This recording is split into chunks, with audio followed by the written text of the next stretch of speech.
7 years ago, I told myself I'm gonna be a millionaire by the age of 30. I just turned 30 a couple months ago, and I'm covered in hundreds of thousands of debt. I have over 70K worth of student loans and hundreds of thousands of debt in real estate mortgage. And I am far from being a millionaire. And in this video, I want to explain what happened and where things took a turn and just pretty much document my financial journey. Before I even really get into everything that happened and whatnot, I really want to even talk about what inspired me to be a millionaire. I was in college and I went to a barbershop. The barber and I were talking and he was like, yo, man, you're really intelligent. I think you can be a millionaire. You're in pharmacy school. You got a good head on your shoulders, and the future is really bright for you. And back then, I never really thought about being a millionaire or whatnot. But as soon as he said it, I don't know why, it just really hit in my head to it light a bulb in my head. I'm like, man, you know what? I think I can really do this. So I graduated from pharmacy school, and I got a pharmacist job at Rite Aid, where I worked at Rite Aid for about 2 to 3 years as a pharmacist in Philadelphia. Once I became a pharmacist, I finally started to make a good amount of money. And I wanted to know how to steward that money and how to take care of it. And so pretty much I just started diving into all types of financial books and self-help books on wealth and investing. So we all know those books, Rich Dad, Poor Dad. I read that book. I read The 4-Hour Work Week by Tim Ferriss, another popular self-help book. And then one of my favorites is I read The Richest Man in Babylon. I love that book. Once I read that book, I'm like, man, I gotta save, and just invest. So all those books greatly improved my financial literacy and my desire to become even more wealthier. And so I followed the principles of The Richest Man in Babylon and Rich Dad, Poor Dad, and, started to slowly but surely save up my money. And I was never really the type to be flashy anyway, so saving my money was pretty easy. And so by the age of 24, I bought my first property in Philadelphia, which is super dope. And I wasn't necessarily, it was in a city near Philadelphia. It was in Drexel Hill. And I was feeling super accomplished. And I'm like, man, I got my first home and I'm only 24. I imagine how much I can do if I keep this up. The future was looking bright for me. And so I continued working at Rite Aid. And even though I didn't really enjoy my time there, I was working 12-hour shifts, sometimes working overtime. I even remember a week where I worked 5 12-hour shifts in a row, back to back to back, and it just, I wasn't enjoying it, but I was still putting in my time and my hours and saving as much money as I can. And in doing that, I eventually got my second property. I think it was about 2 years later, I got my second property. I'm like, man, if I keep this up, my portfolio is gonna keep on growing and growing and getting bigger, and who knows where it'll be. I'm only at that time, I think I was like, I must be 26. So I'm like, 2 properties at 26. Okay, let's keep it going. I did get my second property, but around that time, I ended up quitting Rite Aid and landing a work from home job. Working at Rite Aid was too much for me, and I enjoy working from home, and I like the freedom and the flexibility, and it's a lot less stressful. So I started working from home, and the great thing about working from home is now you have more time to actually work on other stuff, on other projects, and because you're not commuting and just being home, you get to save a lot of time and have a lot more flexibility with your work schedule. So I use that extra time to work on so many different businesses, and I've tried so many different things. And I tried freelance medical writing, made a couple thousand there, got some contracts, and that was only somewhat temporary. I've even tried being a realtor. So instead of not only just investing in real estate, I've tried helping other potential interested people get into real estate. And after going on multiple tours only for people to not commit to buying a property, I'm like, all right, man, like I'm tired of wasting my time. So I've tried that. I've even tried DJing where I would charge. And I've had the pleasure of getting multiple gigs and even charging maybe 80 an hour, 100 an hour to play great music. And DJing, I love that. It's a fun hobby and it's something I don't want to ever give up. But even that was temporary because I didn't like that I was trading my time for money. So I stopped that, and I couldn't see myself standing up for 5 to 6 hours every day, to make a couple $100 by the end of the day. I was like, that's cool, but I don't think it's sustainable for me. I've even tried blogging. Back in the day, if y'all really know me, for those who really know me, I created a blog called Music for Inspiration.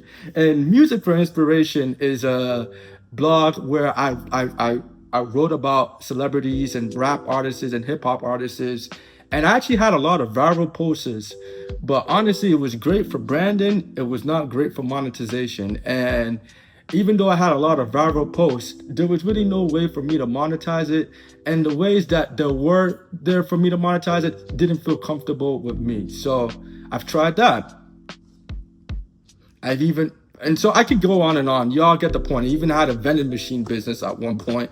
That didn't really turn out for too long. And a lot of these things I ended up quote unquote quitting. And I, and trying all these things only to realize what's for me and what's not for me. And so I did all this stuff during my 20s, and I have no regrets. I believe your 20s is your best time to explore, so you know what's for you and what's not for you. And a lot of these endeavors they just weren't for me, so I stopped. So I continued with my pharmacy work, and there was even a time where I was working a few work from home jobs at once because I wanted to really maximize my income.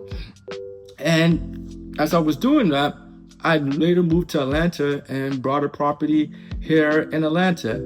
And this is when I finally started to realize that real estate is far from passive income.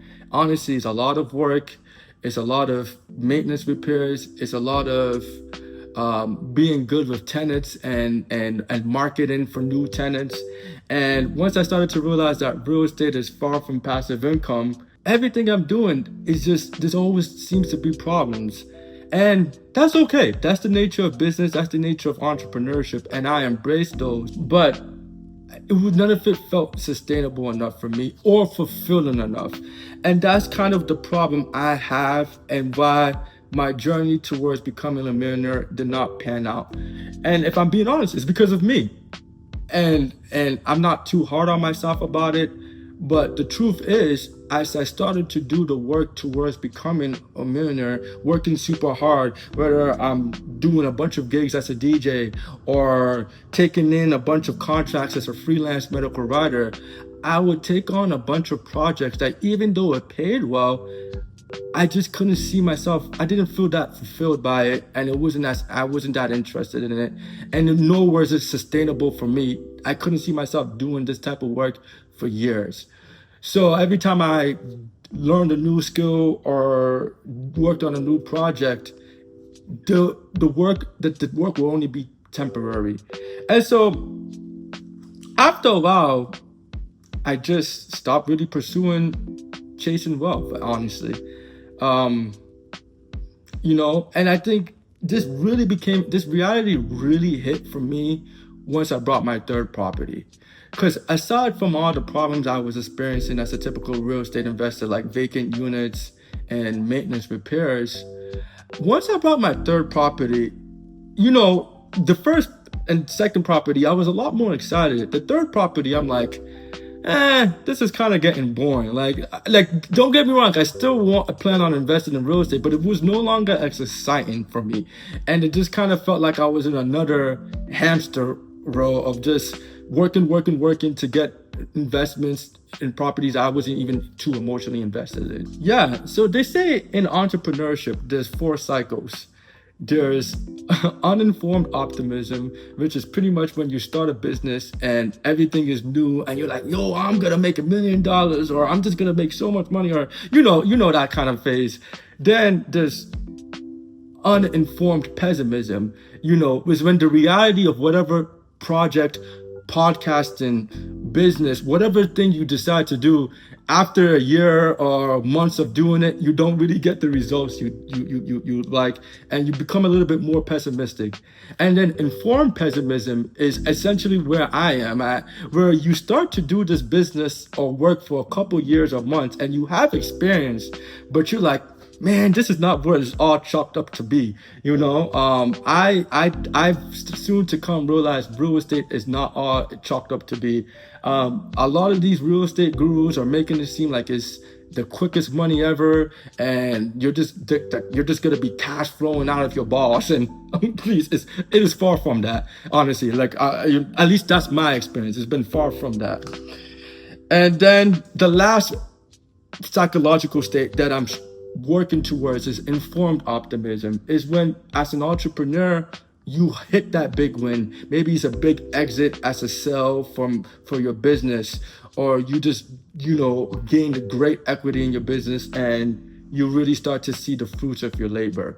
I'm in between informed pessimism and I'm working towards informed optimism, but that requires a lot of patience. So essentially, the more I started to work in real estate and as a pharmacist and all these other businesses, my desires slowly started to change, and I started to realize what does fulfill me. And it sucks, but the stuff that really does fulfill me are the stuff that doesn't tend to make as much money. Honestly, for example, another thing I do is dog sitting, and that makes me a couple $100s a month. And is that gonna make me a millionaire? Probably not. There are some business skills I learned from dog sitting, but it's just a couple $100 a month. But I fucking love taking care of dogs. I can do it all day, every day. Like, another thing that I do that's a passion project is my podcast. I'm on like episode 80, and honestly, does that make me a lot of money? No, I do it once a week, and to be honest, I'm probably losing money because I'm working with a virtual assistant and I pay her, but I am having the time of my life talking to incredible guests from all over the world. And I've started to realize that the stuff that really fulfills me often are projects that don't make as much money.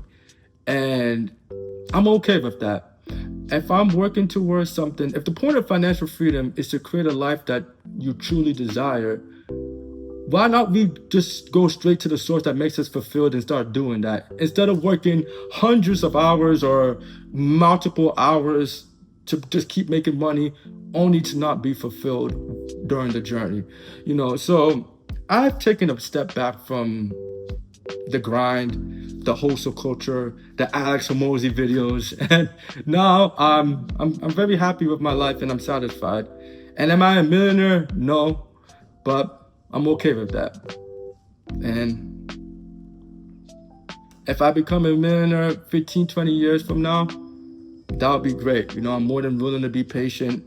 The goal is still to become one by doing real estate, and I've learned more than ever, real estate is a long-term game, so I'm willing to wait, no matter how long it's gonna take. Anyways, y'all, thank you for watching this video. Remember, the future belongs to those who believe in the beauty of their dreams. And if God is for us, who can be against us? Thank you.